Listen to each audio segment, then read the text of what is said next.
A couple years ago, I was with my family, and we were spending some time in this cabin in the woods on the edge of this remote lake. And I mean, we were deep in the middle of nowhere. And one morning, my son Trace and I, we woke up and set out to take a walk around the lake. And it was one of those mornings, like not a cloud in the sky, and the birds are singing, and my son Trace, he's about a little over a year old at the time. And so he's making all these little chirps and squawks that one-year-old boys make. And I had him in one of those hiking backpacks where he rode back here. So as I walk along, I can hear him making all his noises. And so we head out through the woods to walk around the lake. And it's just one of those, do you ever have those moments, like if you could just freeze them? It's just so beautiful. And we get to the other side of the lake, and we're exactly at the halfway point. We're the farthest possible point from the cabin, and we're rounding the bend to head back, and I look up and I notice clouds. And then it starts to rain. It always rains, doesn't it? It's interesting because the scriptures say all sorts of things about rain and storms. When Jesus is teaching about what it means to live like the fullness of life in his kingdom, when Jesus speaks of it, he speaks of two different people.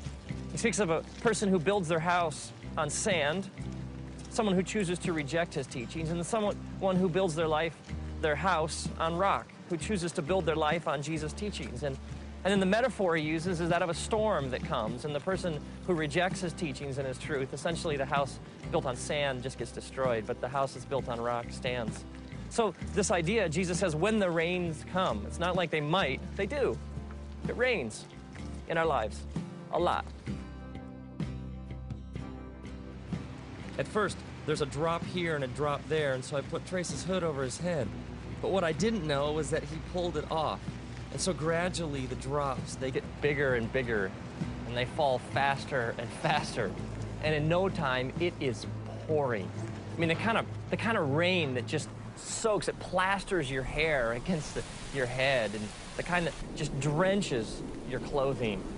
And at first, Trace, the thunder and the lightning, he's okay, but as it picks up and it gets louder and louder and the wind becomes more intense and the trees start to shake, Trace becomes more and more agitated. I can feel him, like on my back. And at first he starts to whimper, and then he lets out kind of a little shout here and there, but in no time, Trace is shrieking at the top of his lungs. I mean, the wind is blowing, it's thunder and lightning, and we are just getting plastered with this heavy rain, and the trees are no longer providing any shelter. And Trace, just from like deep in his being, starts to yell and cry so loudly and with such passion and terror in his voice. It's interesting, because if you take like the word cry and you search the scriptures, you find this word comes up over and over again. Like even the book of Psalms, just the book of Psalms, if you're like start reading through, it speaks over and over and over again of crying out to God. And God says these amazing things, like he says, when you cry out to me, I listen. He even says, I cannot ignore the cry of somebody who's afflicted. It's like if I'm hurting, lost, soaking wet, scared, confused, God says, you cry out and I hear. God even says that when you cry, he's close to the brokenhearted. He's close to those who cry out and admit they're scared, lost, soaking wet, and confused. See, there is this false, twisted idea out there among religious people that somehow you got to have it all together to have a relationship with God.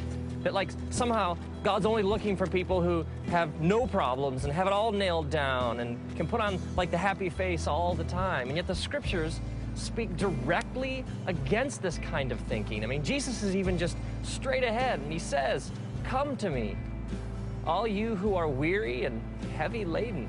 I mean, the essence of salvation is crying out to God and admitting, I don't have it all together.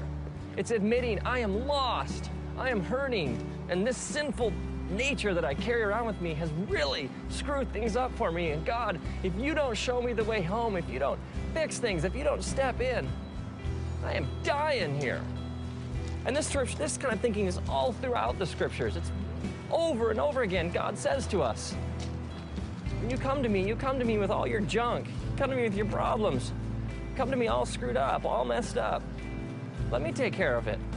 Jesus even sets out looking for people. He even says this. He says, I'm not looking for the healthy. I came for the sick. It's interesting if you think about the storm from Trace's perspective. For Trace, the storm is his reality. He sees nothing else. The lightning and the thunder and the trees swaying and the raindrops and the water just dripping off him, it's all he knows. He sees no reality beyond this storm. What Trace doesn't realize is that as his dad, I would do anything to get him home.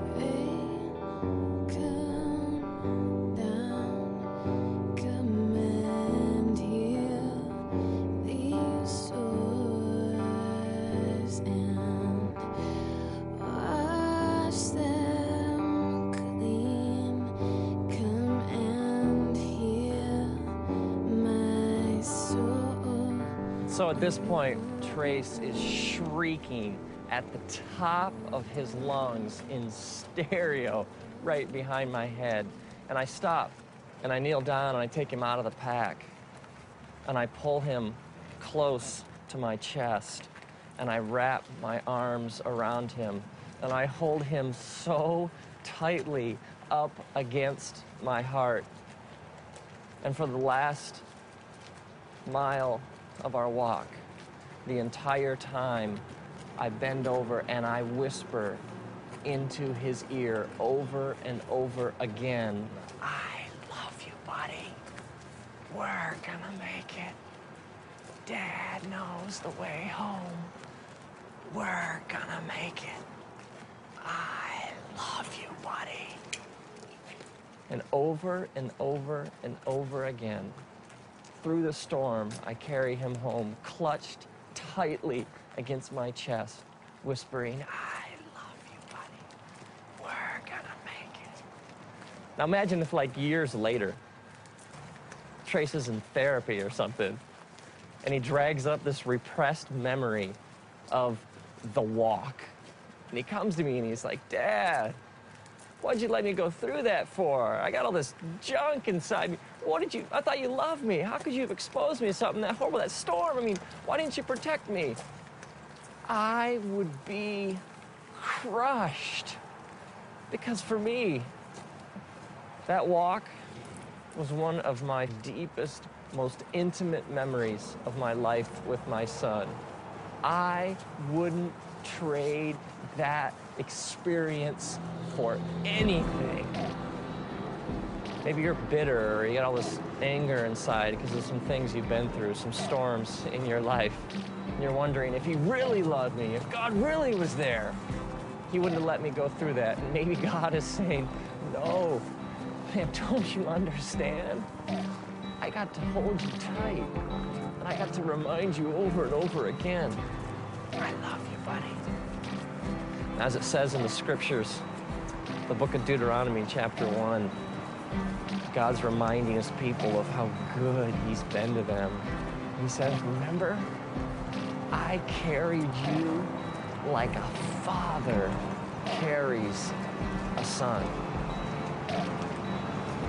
And now, may you, when you're soaking wet, lost, hurting, and confused, may you cry out, and may the creator of the universe take you out of your pack And may he hold you tight up against his chest. May he wrap his eternal loving arms around you, and may you hear him whisper, I love you, buddy.